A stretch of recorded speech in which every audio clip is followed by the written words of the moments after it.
Hello, I hope you are doing well. This is our second lecture on the Buddhist traditions for our course Introduction to World Religions. In our previous lecture, we talked about the background from within which the Buddhist tradition emerged. So the background being the Ganges spirituality around the Ganges River. And we talked about how the Buddhist tradition has similarities, such as the teaching of karma and the teaching of reincarnation. These are similarities that it holds with the Hindu tradition from which it comes out of. There are some differences we mentioned as well, such as on Atman, the teaching that there is no soul, that the soul is impermanent, and also this emphasis on social egalitarianism.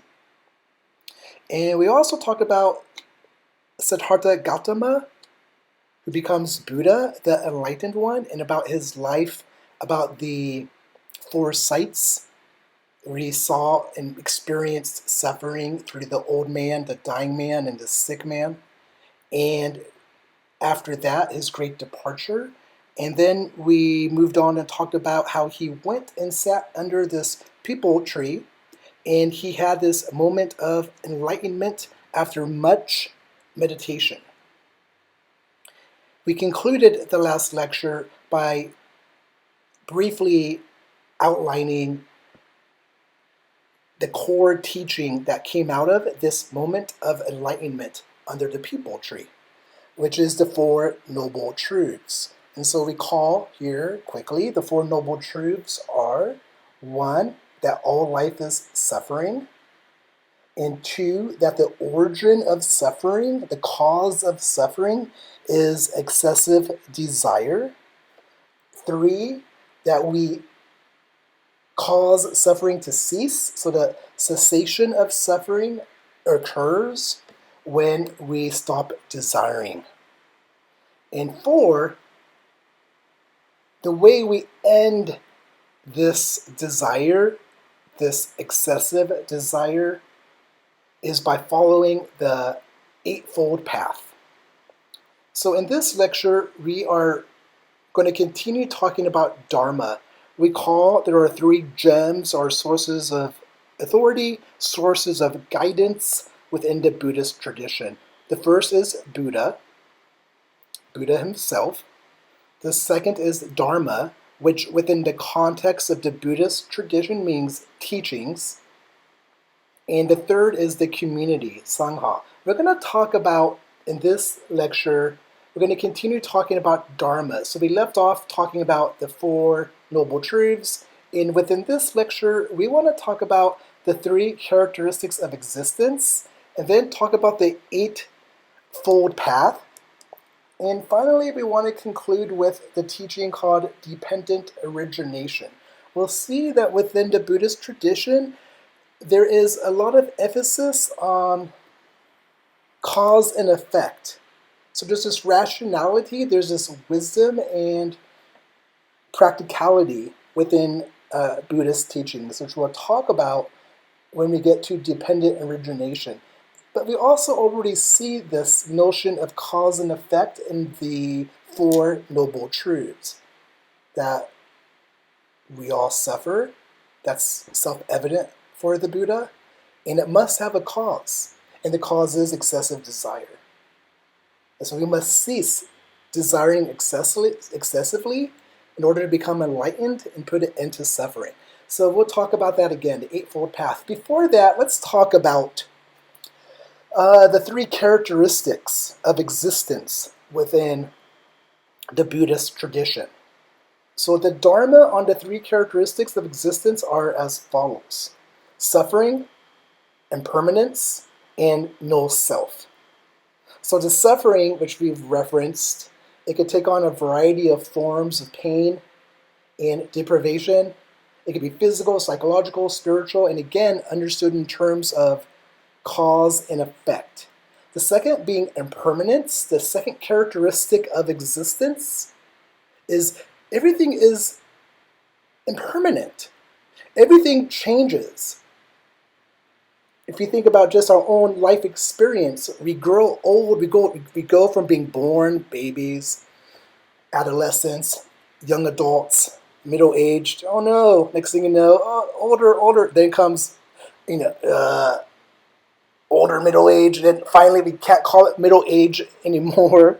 We have to call it, I guess, being elderly, and then beyond elderly, and eventually, pretty much everyone who's ever existed has died.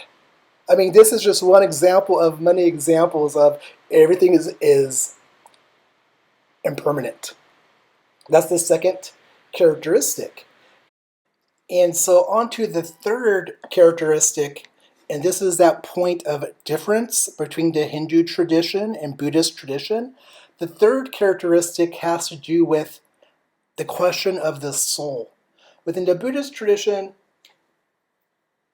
there is no soul. And this is called not Atman, which means soul, but on Atman, so negation of soul. We are literally without Atman. That is, we are without this eternal and unchanging self. An Atman does not necessarily mean no person or no personality. Rather, personality is recognized as this product of shifting arbitrary circumstances throughout one's life. So here we have the three characteristics. The Buddhists recognize that everything is impermanent, including themselves. The construction of the self and these things that we think are what make us a person and give us difference with others. They make us unique. These are all illusory and they're changing and they are not permanent.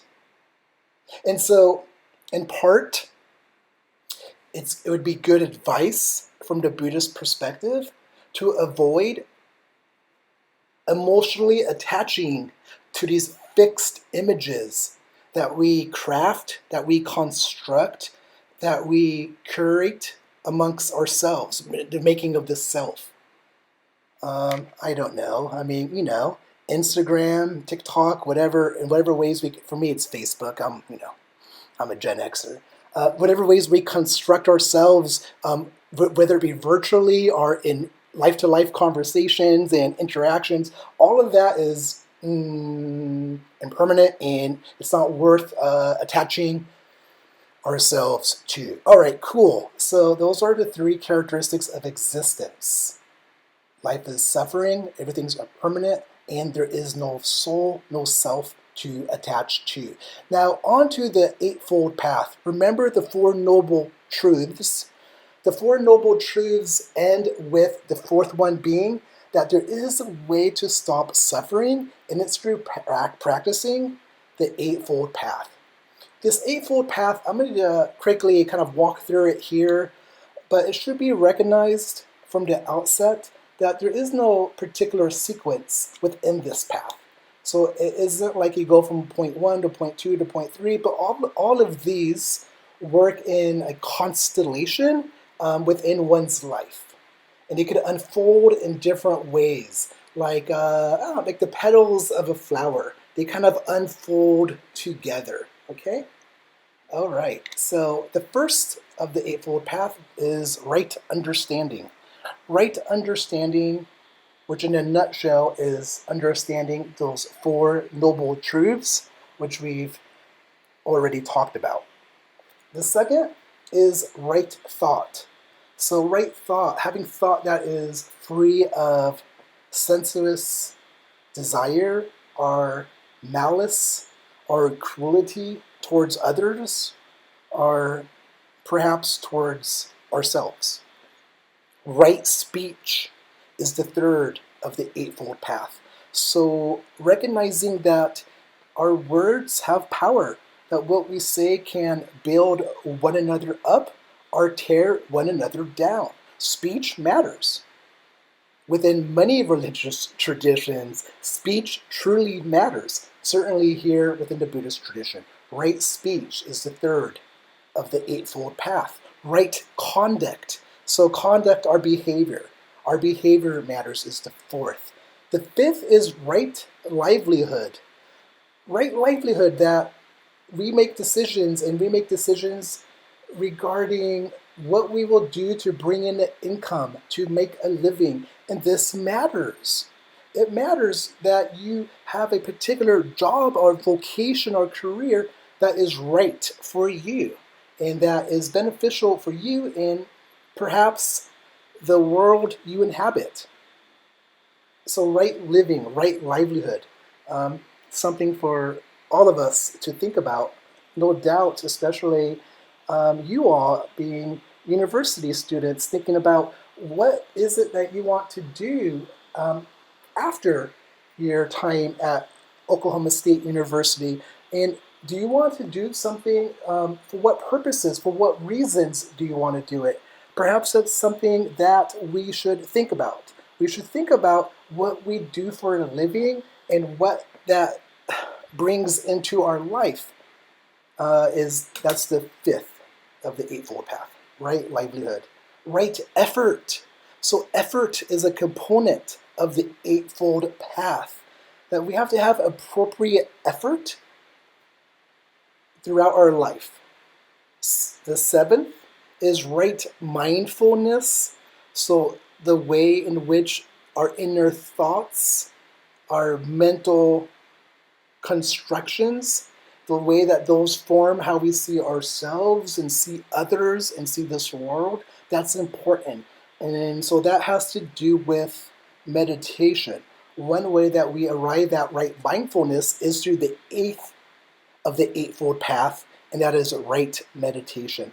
Okay, so there you have it: understanding, thought, speech, conduct, livelihood, effort, mindfulness, and meditation. Practicing these 8 things in a constellation as if petals from a flower unfolding, and doing these things together is what leads to the cessation of suffering. Okay, on to the final teaching that I would like to talk about in terms of the second gem within the Buddhist tradition, that is Dharma teaching, and that is the teaching of dependent origination. Let me just walk us through this and highlight a couple things from the outset. First, dependent origination, it has to do with trying to trace and understand the cause of things, how one thing leads to another. In the Jewish tradition, they talk about you reap what you sow. And so there's a cause and effect there, right?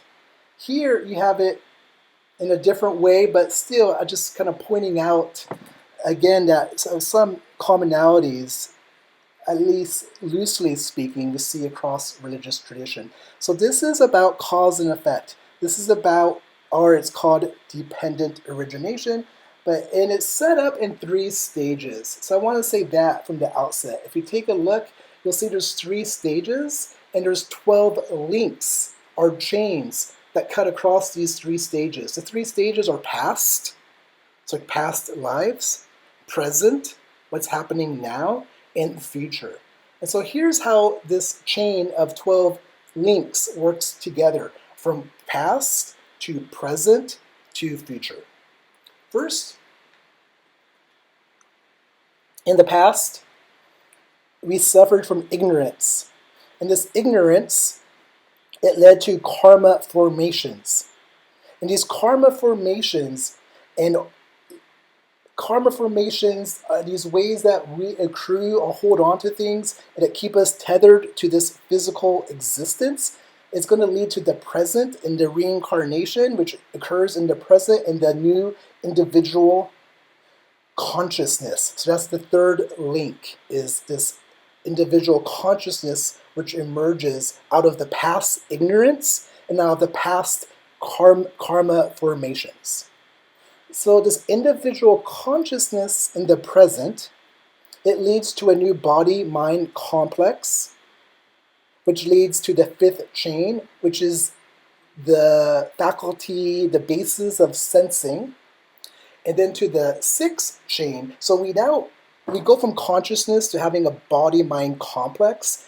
Within that body-mind complex, we have the capacity to sense, which leads to sense impressions. So things that we sense, they leave impressions upon us. And that leads to conscious feelings. Conscious feelings being the seventh link, which leads to, once we have conscious feelings, which come out of these sense impressions, which come out of having the capacity to sense, which comes out of the capacity to have a body mind, which comes out of the capacity to have consciousness, which is due to the fact that we had karma formations and ignorance in the past. All of this leads to the eighth link, which is craving. We become conscious of our feelings, of these sensations. I'm conscious, I'm aware of my desire to have German chocolate cake, my favorite cake in the world, by the way. Love it, love it, love it, especially when it's homemade. Yummy, yummy. And I have the capacity to taste it, to sense it. It leaves an impression upon me. And that impression, it leads to, and there's a conscious feeling around it, and it leads to link 8. That impression leads to craving. I crave a German chocolate cake. And that craving leads to link 9, which is a clinging or grasping onto these things beyond German chocolate cake. And then that leads to becoming. So the clinging, link 9, leads to this becoming. This becoming, and this becoming, this attachment, this clinging to that German chocolate cake or whatever it happens to be, it leads to this becoming and clinging to this world, which is going to naturally lead to another rebirth. And that's the future. That's the 11th chain in these 12 chains. That this becoming leads to a rebirth, which ultimately leads to old age and death. So there you have it, the 12 chains. More could be said, more could be unpacked, but just wanted to at least kind of introduce us to this way of thinking, reflecting upon causation and what is called within the Buddhist tradition, dependent origination. Okay, so I think that will be it for this particular lecture. So we talked about, we were drawing from and trying to connect with the first lecture on Buddhist traditions, where we talked about the historical background on the Ganges River in which Buddhism emerged. We talked about the life of Buddha, the 4 sights and the Great Departure, and the enlightenment under the People Tree that led to the 4 Noble Truths. That was lecture number 1. And in this lecture, we continued talking about the second gem of Buddhism. We continued talking about Dharma. We talked about the Eightfold Path, which leads to the ceasing of suffering. We talked about the 3 characteristics of existence, and we talked about dependent origination. All right, so let's call it good there, and yeah, hope you're doing well, and thank you, and we'll talk next time. Thank you.